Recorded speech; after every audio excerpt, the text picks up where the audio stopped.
Hello and welcome to Your Property Empire. I'm Chris Gray. On tonight's show, with less than 4 weeks to go till the end of the financial year, what can property investors do now to reduce the tax that they pay? Now, with the budget a few weeks in the rearview mirror, has it had any difference on the property market? And what advice should you be getting if you're considering putting your property on the market? Well, joining me tonight to comment on our stories is Stuart Ward, Director of Bell Partners Accountants, and Charles Tarbey, Chairman and owner of Century 21 Australasia. So, first off, what can we do before the 30th of June to maximise our tax savings? Stuart, what are your thoughts? Well, basically, deductions are pretty much anything that makes you or helps you earn an income. So we can certainly get, make sure all our things like servicing our car, excuse me, if the car's deductible as far as usage for your car, or any prepayments on your property, or any repairs on your property, anything like that that helps us earn income is deductible. So doing them now is a good time to do it. Now, Charles, obviously for a lot of people then a lot of properties are negative geared, and so they've got to get their tax returns in. A lot of people sell their properties because they just say the cash flow is too negative. But if they actually got their affairs in order, then maybe it could be the difference between holding it and having to sell it. Yeah, well, a lot of the time they can get their tax deduction on a weekly basis if they apply for it. Is it a weekly basis or...? It goes with your payslip, so basically you can write to the ATO and get a variation on your tax rate, and they can write to the employer. That helps a great deal. A lot of people don't get a depreciation report done on their property. That can get them some cash back as well at the same time. And I think that a lot of the banks nowadays are willing to talk to customers if they've got the capacity to repay, and sometimes they defer payments if people are struggling, if they've got that capacity or can demonstrate the capacity to do so. So there's a lot of ways. Sadly, people get into trouble before they do anything about it. Exactly, so they've got to fess up to things and hit it on the head. So, Stuart, what is the kind of information that they need to try and get together?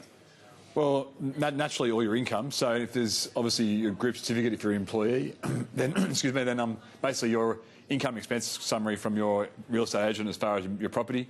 Any dividends or capital gains tax information is definitely the information we need. That's on the income side.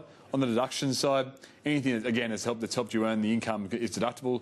Anything like computers, telephone, internet, your car, if you use a car for work, anything like that as far as travel, trainings, anything like that as far as donations, all those kind of things are all deductible, and therefore if you bring them all together now, you can hit the ground running come 1 July. If you've got branding, can you get tax deduction on uniforms, as an example? Because a lot of people, you can't get a tax deduction on your dress. But if it's... Well, I found out my makeup that I wear for TV, that I promised the taxman that I don't use anywhere else apart from on TV. Apparently, I still can't deduct it. I can only get a makeup session done, not my actual makeup. Can't deduct a boat either, even if it is for real entertainment. So exactly, you should keep that one in mind. The branding does help. Yeah. Okay. I wouldn't say it's a foolproof way of doing it, but the branding does help, yes. Okay, because it's truly a business expense. A lot of things truly are. So you don't wear that suit at the weekend, Charles? Well, no. I will wear a golf shirt with Century 21 on it. Does that count? Maybe. Now, going back on Stuart's thing before, I guess this is another reason, because a lot of people say, shall I manage my own properties or use a professional? Again, another reason to use a professional, Charles, because they just sort all that stuff out, don't they? Yeah, they do, and I certainly wouldn't try and do it myself. I do my little spreadsheets every month on property income versus expense, and check my bank statement, see what might have come out in charges and fees, etc. And then I hand it over to a professional person to deal with it, because realistically they're going to look for things that I generally might not see, and they will know the law, they'll know the tax law that might have changed 3 months ago or 6 months ago better than I ever will. Because they're dealing with hundreds of thousands of them. Yeah, all the time. And this is why I say to people, especially when they're selling a home, or they might be selling it privately, it's really a really dangerous thing if you're not doing that sort of thing all of the time. And particularly if you're selling your home privately to somebody who's experienced at buying, you could get yourself in a lot of trouble. So I think there's a cut-off point, and for me it's getting my paperwork in order and then moving on from that and handing it over to a professional person to deal with it. I think if you managed your own property, the natural inclination would be to put the rent up every year once you do a rental review with your current tenants. But I think an agent would be able to tell you what the market's doing, the vacancy rates and trends of the market. So therefore, I could tell you whether it's good. I certainly don't manage my own properties. No. I wouldn't even attempt to do it. Even attempt to do it. Not worth the grief. Now, Stuart, do we want to try and get the tax return in on the 1st of July, or is it better waiting? We have 9 or 10 months or something like that to do it?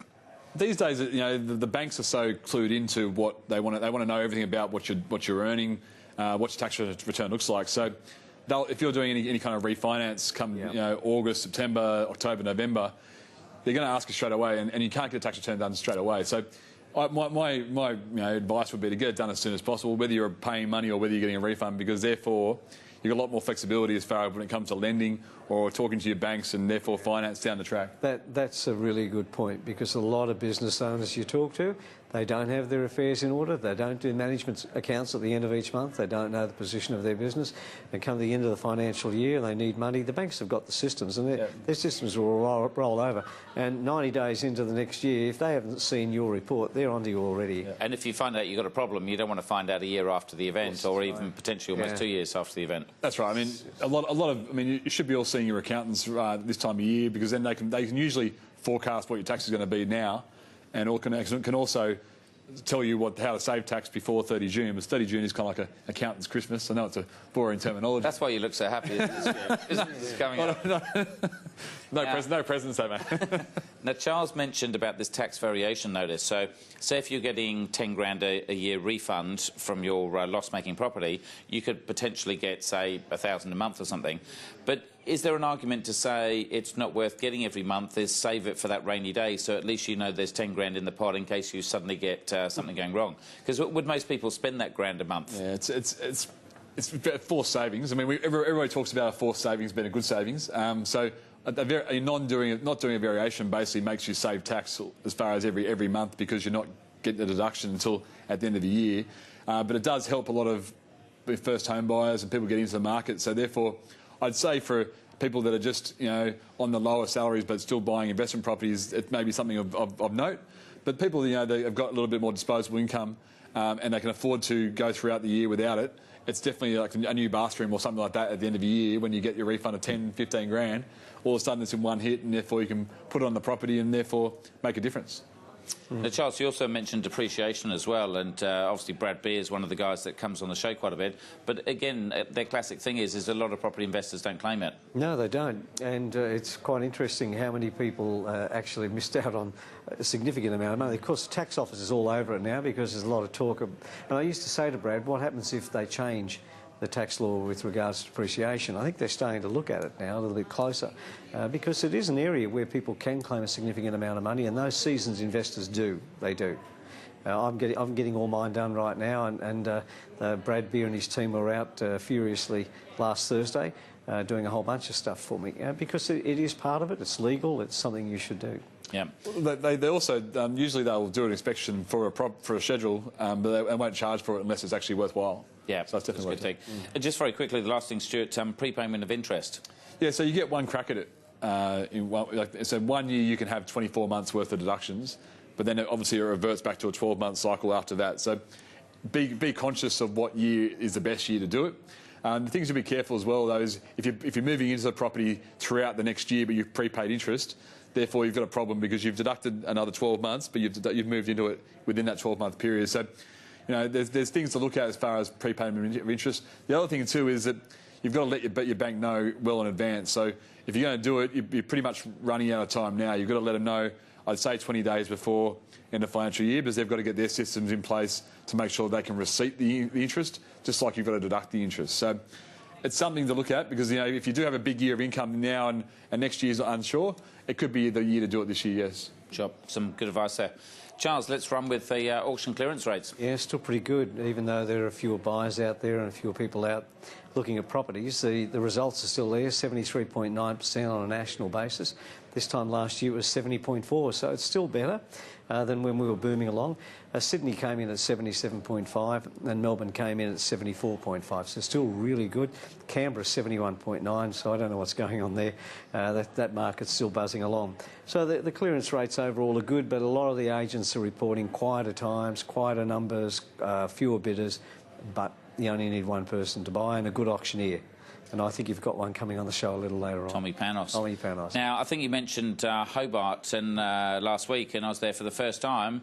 Beautiful place. There's some wonderful properties over there. Yes, and that's the thing we miss. It is a long way away when you think about it. It's sort of, it doesn't make it on the radar all of the time. Hour and a half from Sydney, the same time to drive to your place in the Blue Mountains. Not quite, but yeah, I know what you mean. It's absolutely a sensational place all through Tasmania. You know, whether Launceston or Devonport or Hobart, there's some great cities there that you can build a beautiful lifestyle in, and if you're young, you can get good employment in there too. So what about homes advertised for sale? They're down. They're down only a small amount, negative 0.58%. So the last few weeks they've been up.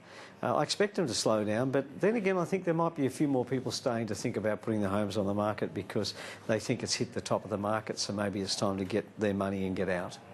That'd be a good rumour to start in the media, wouldn't it? I think we started it tonight. Oh, right, OK. Show, yeah, we already started it. And what about rent price movements? There's not much happening there, Chris. It's up 0.47%. Overall, for the last 24 months from the start date to today, it's up 2.4%. Now, the one that's outstanding the most is Darwin, of all places. It's had 3 weeks of growth, up 0.37% this week over last week. So it's the only capital city that's had that growth. So something's happening in Darwin again. Maybe they've hit the bottom and it's all starting all over. And finally, the vacancy rates. Excellent again. In Sydney, topped the tree at 0.68%, Melbourne 1.18%. But Perth, it jumped over 10%. It came back this week to 9.11%. So I'm really happy about that because I'd love to see that in the 6s and 7s where it's at least starting to rescue itself. But that's an average of 3.66% over those 3 capital cities, Chris. Now, just before we lose you at the break, Charles, Queen's weekend, long weekend, will that make much of a difference to the auction rates? No, I think it'll slow down the auction rates. It's not Queen's birthday weekend in every capital city, though. So I know it is in New South Wales, so it will slow it down. A lot of people won't be auctioning their properties on the weekend. So I wouldn't be looking at that as our chart. Yeah. Anyway, you have a good weekend off. Thank you very much. Good stuff. Thank you. Now, we're going to take a short break. We'll be back soon.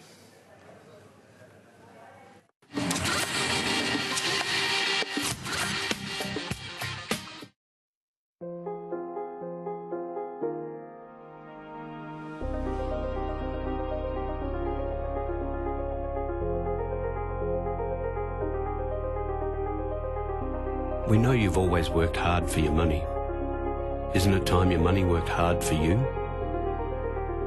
Invest with La Trobe Financial, trusted by Australians for more than 60 years and judged Money Magazine's best mortgage fund 8 years in a row. Kia Sorento is tuned for Australian conditions. It's been tested on the harshest of roads, from inner city to outback, so that ride and handling is second to none. Kia Sorento, it's made for Australia. Crunchy, munchy, marshmallow soft, ready to be scoffed. The glorious Woolworths Rocky Road biscuits, just $1.65. That's why I pick Woolies. Woke up this morning, I suddenly realized we're all in this together. We're all in this together. We're all in this together. When you belong to a super fund that's run to benefit you, and only you, you're in good hands. Filled with indulgence, Lindt Creation Blocks, Divine Hazelnut, or new Salted Caramel Sundae. Which will you surrender to? Creation from Lindt. I've been colouring since I was 19. I've gone through every brand. Then everything changed with Olia. Garnier Olia, the first permanent home hair colour powered by oil, not ammonia. What I really like about the colour is that it's really, really vivid. I love that with Olia, my hair gets better every time I use it. Now I don't see damage. All signs of damage gone. And 0 greys. It feels so soft. I definitely would recommend it to everyone. Olia by Garnier. Experience the difference for yourself. If your goal is to retire right, AMP can help with expert advice to make the most of the super changes before July 1. Visit amp.com.au/superchanges. When the others have packed it in for the night and the Twitterati are stuck on some online outrage, the newspapers are rolling off these presses.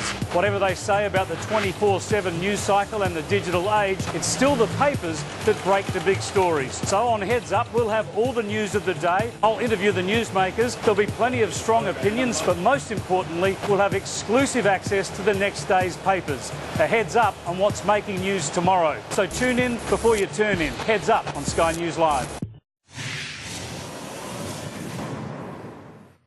Welcome back to Your Property Empire. Well, joining me on the show tonight is Stuart Ward, Director of Bell Partners Accountants, and we've just been joined by Tom Panos, Head of Real Estate Advertising at News Corp. Now, Tom, you're one of the most talkative people in real estate. You've been off air for a month, so welcome back. Now, I understand 1 week of it was with the monks in Greece, yes, where you didn't speak for a whole week and you weren't on social media. Is that true, or is that just a rumour? And why did you do it? I went to Mount Athos, which is the spiritual heartland of Greek Orthodox. Why did I go there? Because I was unwell last year, and when I recovered, I promised myself when I got better, I would go over and say thank you. But it ended up being a bit of a rejuvenation process because not talking to people, not being connected online, it's funny how all of a sudden there's actually not much to think about. But I've come back and there's heaps to think about in real estate because I can't get over how much it's changed in the 3 weeks I've been away. I mean, I was in London for a week and in Greece for 3 weeks, and in a matter of 4 weeks, I've just seen a lot of properties being withdrawn from sale. I see a lot of properties sold prior, and I'm definitely seeing that agents are scrambling to put deals together because there's less buyers than when I left a month ago. And so what's the big change? Because obviously you work in, especially where you auction, you work in a market where it's blue chip, $1 million properties, and there's always a bar for those kind of properties. But are you seeing that nationwide or specifically in your area as well? So I'm seeing it specifically as an auctioneer, Tom Panos, in Sydney, in a city in the west. But in my role at News Corp, heading real estate, I've actually checked in with all the key stakeholders across the country, and that's the case. This is actually happening all over. Perth was always struggling. Perth was always languishing, and there was other, areas like Townsville that were struggling for years. But now we're seeing this Sydney, Melbourne, to a less extent Brisbane. I'm just seeing that there is less buyers, and I'm seeing record numbers of properties on the market for winter. Like last week, over 1,000 auctions in Melbourne in June and 750, I think, in Sydney. This is purely a case of having vendors that are rushing to the market thinking, have we missed the top of the marketplace? So you're seeing a double-pronged approach to what's dampening what I think prices, and that is less buyers and this excess properties coming on the market. My advice, guys, to your clients, to anyone that's watching here, if you're a prospective seller, I'd be rushing to come onto the market now because at least there's less properties on the market in winter. If you come onto the market in September, October, I think that you're going to be on the market in competition, not in isolation. And I think that that's going to be negative towards property. So I'm advising all prospective sellers who are thinking about selling in spring, come on in July, August. So again, being a bit contrarian. Now, while Tom was sitting in silence, we had a budget. Obviously, there's been a lot of talk about the budget. Do you want to summarise some of the things that happened in the budget, and if you think it's actually made any difference to maybe some of these buyers not entering now? Yeah, I mean, we've had obviously an initial push to first home buyers to say more affordability. So we've had the superannuation up to what we can put into super, and therefore first home buyers can withdraw money from super. That's kind of put more buyers in the market in that kind of lower price range, I suppose. We've also had some changes in super as far as concessional contribution and non-concessional contributions. That means deductible contributions and non-deductible contributions. We've had the cap as far as what's not tax-free, as far as a $1.6 million balance as far as what's taxable, what's not. So those kind of things are all changing the way we look at what money we can get out of super, what money we can put into super, and therefore what money we can put into property and things like that. There's been a deduction change as far as depreciation within investment properties. There's been a change as far as travel deductibility as far as investment properties. So all these things, there's not huge changes. I wouldn't say there's huge changes, but I'd say there's definitely things that we need to look at and a number of things to look at. Because things like the super with first home buyers, does any first home buyers have any super to do anything with anyway? Well, no, they don't really. No, but they do have. I mean, it's comparable. I mean, you and I lived in times when super wasn't that compulsory. But all these younger people are living in times where super's always been compulsory. So there is kind of, and we are at 9.5% now. We were at 9% before and 9.25. There's certainly a larger amount of super going in than whatever has been, and sometimes there's lost super and things like that. So people are certainly not losing their super and making sure they use it to the full time they can now. But Tom, what are you seeing is the big reason that agents are calling this change within the buyers? Because again, we talk about the media on here, and we know the media is responsible for a lot of things, because ultimately a lot of it's consumer sentiment as to what people decide to do. Have the media just kind of called it to say, right, we've been running on a high for quite a few years, and we're not talking ridiculous 20 or 30% growth, but like 10 or 15, which I think is not that bad. But have the media now called it, and are they having an influence on saying, right, the game's over, things are going to start going down now? Yeah, I think on Stuart's points there, I didn't even know about all those changes. But I think even if I did, I think the mood of an investor changes. The media does have a big bearing on the conversation people have each day about the asset class of property. So I think the Telegraph called it a couple of weeks ago on the front page, maybe on the Saturday, I think, that it's game over or... Correct. It was a strong article because, well, I work in a publishing company, News Corp, and I know the front page article does start that conversation that day. But I think Fairfax and also online portals, every day there is an article, and it has been consistently for about 2 weeks, suggesting to people that prices might have peaked. Now, if you're someone that is out there that is already borrowing $700,000-800,000, you want to believe that's true, and you want to actually walk away, not getting carried away at an auction, thinking that there's hope at the end of the day. And I think that's because it's a good excuse, isn't it? Yeah. We all know. You talk about people taking action all the time. Yeah. It's a good excuse to say the market's going to crash. And again, for your clients as well, I won't bother saving to save up for this deposit because it's going to crash. I'll go and spend my money on a holiday instead. Yeah, but 100%, people will always look at something that's going to validate them procrastinating. Yeah. Having said that, I would say there are clear, and I've spoken to a number of people, that investors, that they thought they had deals done with banks on investment properties that they were looking to buy, and banks for investors, particularly with interest-only loans, have gotten very tight. Yeah. That's going on the text from this budget, should anyone's property investing strategy ever be reliant on tax? So if suddenly they don't get their depreciation or they don't get their free trip to Queensland to go and inspect their property, which they don't actually do anyway, should that change their strategy to suddenly say, oh, I shouldn't be buying or I should sell if you're selling? No, I don't think of anything as being purely for tax, to be honest. So I think, you know, we're in life to make good disciplines in our life, good decisions in our life, and making wealth from that. So tax is definitely a good cream. I wouldn't just say it's a cream, it's a good cream if you do it well. But we should never be just buying property or just doing anything just for tax, because ultimately the tax rate's only 46.5%. So we never get more than the tax office gets. So I think that we should always be very conscious of tax and making sure we get as much as we can back, but not it's not the only reason we do things. Mm. Now, Tom, obviously if some people are thinking about putting their property on the market, you think the advice is do it sooner rather than later? My advice to any vendor that has got a property that is thinking about putting it on the market, right now we know that there is some residual leftover buyers who have most likely sold their property earlier on this year and they're looking to buy. These people are there. I don't know if those people are going to be there in the future. I don't know how many buyers are going to be there in the future, but what I do know is that come spring, September, there's a glut of property on the market. They're going to be on the market against all these other properties. We don't know what the economic factors are going to be like. I would suggest the conservative, smart, intelligent thing to do is to see if you can actually nab a buyer right now, next 2-3 months.